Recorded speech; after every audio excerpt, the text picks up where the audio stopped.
When you're in a band with 4 other people that are as obsessive about music as you are, there's some sort of a competitive element in the sense that you're pushing each other to learn more. Essentially, we're all kind of music nerds, you know, and almost music snobs in some ways as well. We're not a product or a reaction to any contemporary scene or movement. It comes from somewhere completely removed, and an accumulation of, you know, 50 years of music that we love and spent all of our kind of lives exploring and searching for.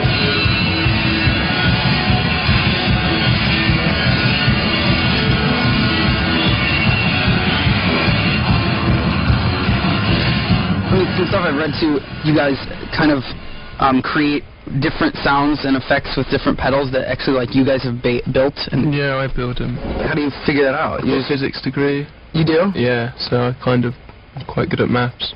Wow. So you can teach yourself stuff quite quickly. Guitars are just really weak instruments, I find. Like, the electric guitar is really thin sounding, not all that great. I'm in a band with, like, Tom has like one of the biggest bass sounds I've ever heard, and Reese plays a fucking organ, so to get a guitar to stand up to it, you're pretty much fighting a losing battle. That's why I like finding stuff that makes guitars not sound like guitars. Like, a lot of stuff that's intended for synths, like modular synths, I'll build that and put it into a guitar pedal so it'll affect the guitar and make it sound like it shouldn't.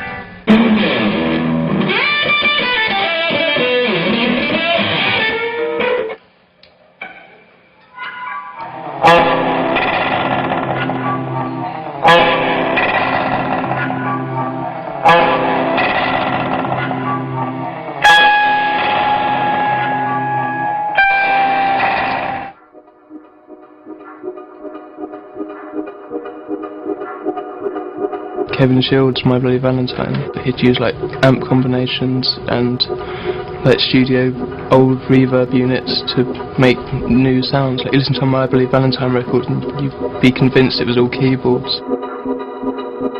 People like Sonic Youth as well were great because they'd tune everything differently. They were really inspired by all country players who played on weird tunings. I don't know, it's really nice. People trying to like make new sounds with guitars as opposed to playing Jimmy Page solo really well.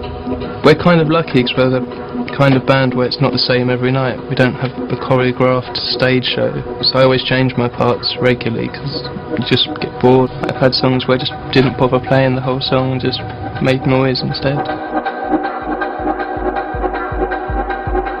A lot of sounds that they probably used in like the 60s and through to like probably the late 70s are now obsolete, and people don't feel they're necessary anymore. Like, a lot of equipment that they used to make, people think they've got a sound that's better now, and so that's why a lot of records now sound the same, because everyone's got the same bit of stuff that makes it sound big or whatever. And I don't know, I guess we really fell in love with the old sounds. They're always a bit more wilder, a bit harder to control, like the equipment is generally. So finding a place like this that sells the old equipment that they don't make anymore is great.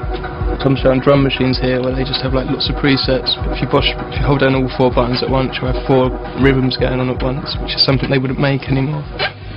Try establishing that line first.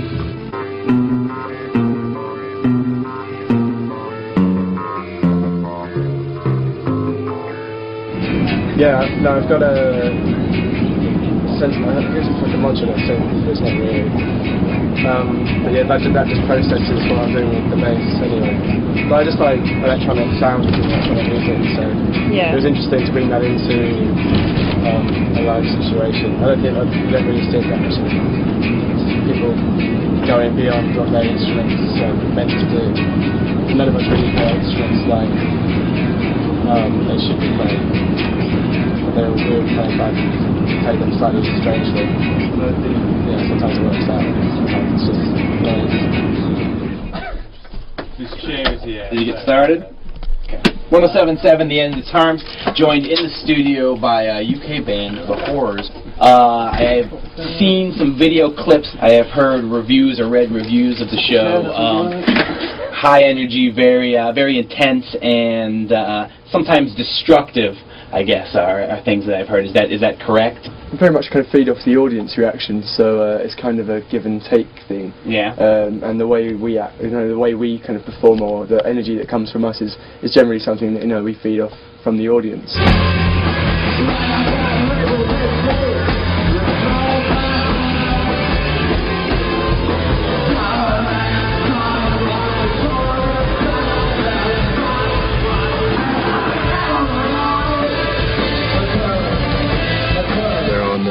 Stage moves, and it's pretty much all spontaneous.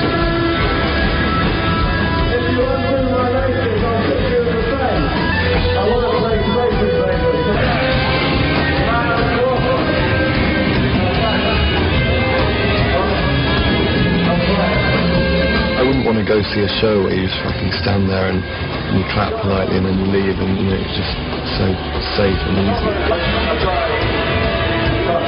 People are coming to be a part of something, they're not just on because they come and just blankly stare at someone playing pleasant renditions of their latest album. We're passionately involving ourselves in the music that we're playing, and we hope that people passionately involve themselves in watching.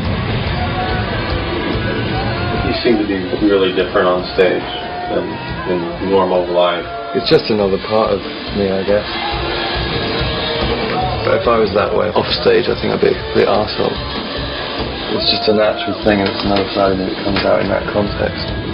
But you can only be reserved for so long.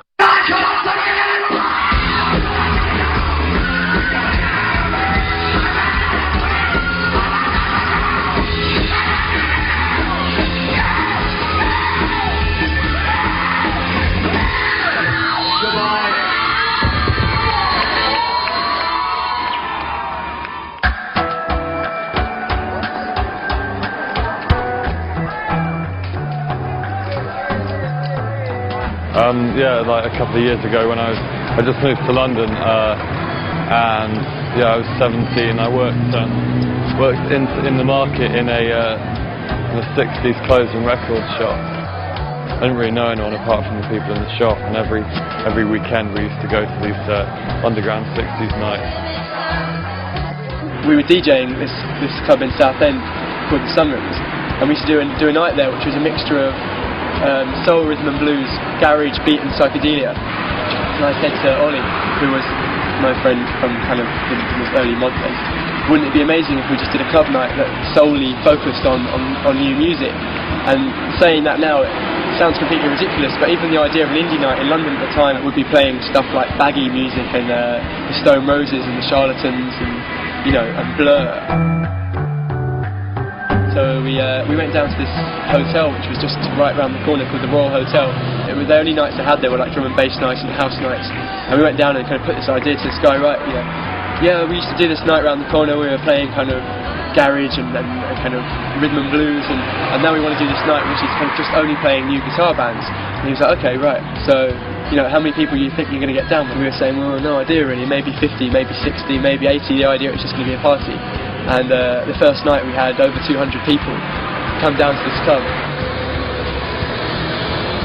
And we decided to call it Junk for many different reasons, loosely something to do with boroughs, and it just seemed to fit. It was the idea of rubbish as well, it fit the town quite nicely. This town that was just crap. And basically we did this club for 4 years. We used to have DJs come down from London who would come down from the cool club in town and come down with their box of records thinking they could get away with playing, whatever artists that they were playing in London, and then they'd turn up and find out that we were playing the most freaked out, obscure, unknown, crazy records that we'd managed to source.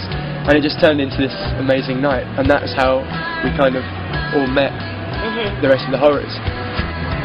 Bands like These New Puritans, The Violets, Xerox Teens, Diplo Facto, they've all come from being involved around the Junk Club.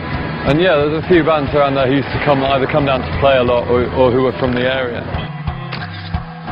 They influenced us in the way that they showed it was possible to, something like that to happen to a band that's not really that mainstream. Yeah, that's it, that you could do something different. And so quickly as well.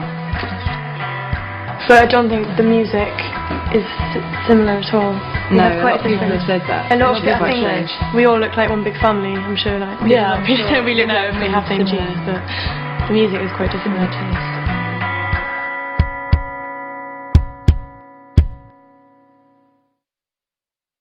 Anyway, I've read a lot of your press and still don't really have a sense, I guess, of what musical influences you guys drew upon to come together as a band. I mean, a lot of people dropped the Cramps in there, the Birthday Party, Nick Cave, that sort of thing. So what sort of musical influences did you guys draw upon? The thing with the Cramps is there's obviously like an immediate kind of similarity, I suppose. But for me, it's actually further rooted in the reason they are the band that they are. You know, they obviously have a huge interest and passion for rock and roll, and wild kind of rockabilly and surf and mad instrumentals and fuzz guitar. And I think, you know, that is very much our kind of background. The things they actually quote, they tell us our influences are often things that we don't sound like at all. Really? I don't think we sound at all like the Cramps whatsoever. You cover screaming lords such as Jack the Ripper. Is he an influence on your music? He, as an artist, isn't, because he didn't actually do anything musical. He got everyone else to do everything for him. But Joe Meek, who produced that song, and pretty much all of Screaming Lords Such as material, is a big influence on what we do. Perhaps the biggest. Yeah, one of the biggest influences on the sound is Joe Meek.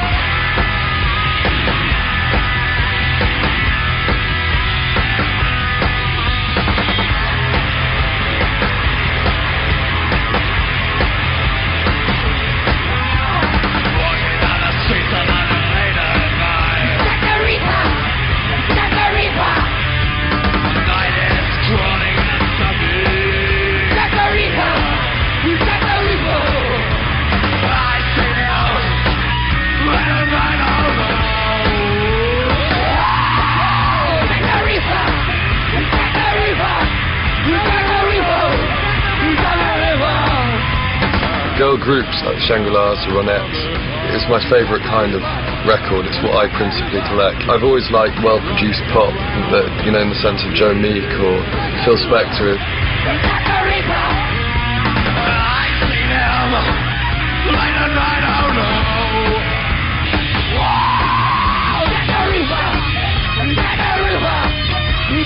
I just like how simple it is and how they can really play on people's emotions with really stupid lyrics sometimes.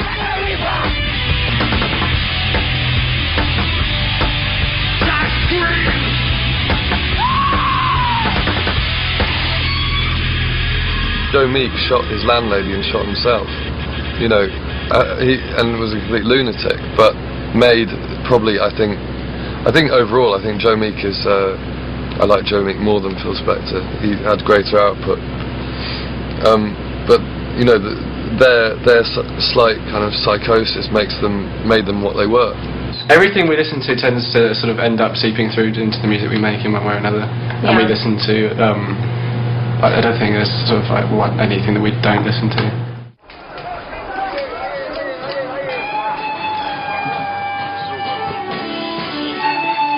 So Joshua, is there any rhyme or reason to how you find records?